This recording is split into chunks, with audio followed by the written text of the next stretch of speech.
আসসালামু আলাইকুম প্রিয় দর্শক এবং শ্রোতা।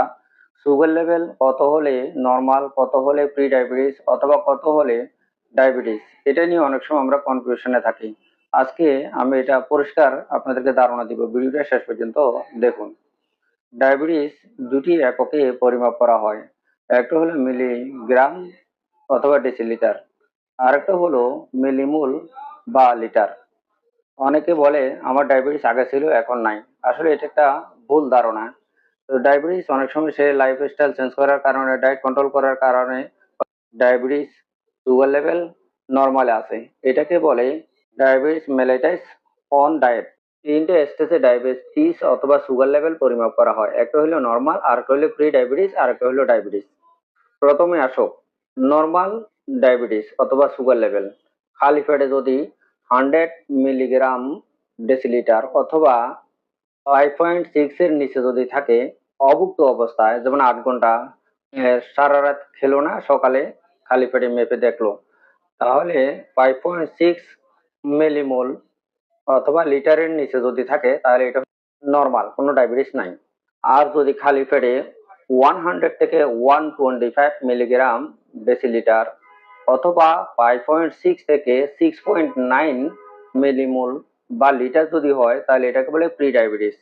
আর যদি খালি পেটে 126 মিলিগ্রাম ডেসিলিটার থেকে যদি 7 মিলিমোল লিটারের উপরে হয় তাহলে এটাকে ডায়াবেটিস বলা হয়। আবার 2 ঘন্টা পর 110 মিলিগ্রাম ডেসিলিটার থেকে যদি 7.8 মিলিমোল লিটার এর নিচে থাকে তাহলে এটা স্বাভাবিক। আর যদি খাবারের পরে 140 থেকে 200 মিলিগ্রাম ডেসিলিটার অথবা 7.8 থেকে 11.1 মিলিমোল লিটারের মধ্যে যদি থাকে তাহলে এটা হলো প্রি ডায়াবেটিস। আর যদি খাবারের পরে 200 মিলিগ্রাম ডেসিলিটার থেকে যদি 11.1 এর উপরে থাকে তাহলে এটা ডায়াবেটিস। এখন আসুক আরবিএস। আরবিএস হলো র্যান্ডম ব্লাড সুগার। এটা খালি পেট ভরা পেট যে কোনো অবস্থায় মাপা হয়, তো এটাকে বলে আরবিএস বলা হয়। আরবিএসটা নর্মাল কত? নর্মাল হলো 80 থেকে 140 মিলিগ্রাম ডেসিলিটার অথবা 4.4 থেকে 7.8 এর নিচে থাকলে এটা স্বাভাবিক। আর যদি 140 থেকে 200 মিলিগ্রাম ডেসিলিটার থেকে 7.8 থেকে 11.1 এর মধ্যে যদি থাকে এটা হলো প্রি ডায়াবেটিস। যদি 200 মিলিগ্রাম ডেসিলিটার অথবা 11.1 থেকে যদি বেশি হয় তাহলে এটা ডায়াবেটিস। এখন সবার শেষে আসো HbA1c, এটা haemoglobin A1c।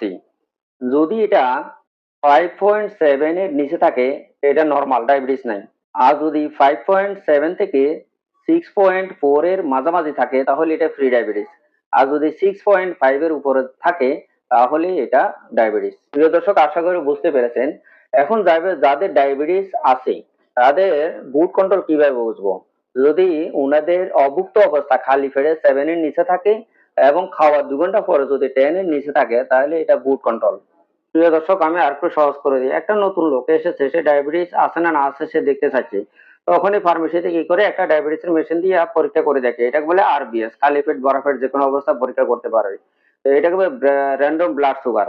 Random blood sugar যদি পরীক্ষা করে দেখা হয় 11.1 এর নিচে তাহলে এটা ডায়াবেটিস না নরমাল। আর যদি 11.1 এর উপরে হয় তাহলে ডায়াবেটিস। তখন তাই এটা 2-3 বার পরীক্ষা করে দেখতে হয় এটার উপর হচ্ছে না বেশি হচ্ছে।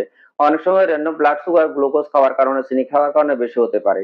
আর একটা হচ্ছে যে ফাস্টিং, যদি খাওয়ার একটা অভুক্ত অবস্থায় 7 এর নিচে থাকে সেটা হলো নরমাল।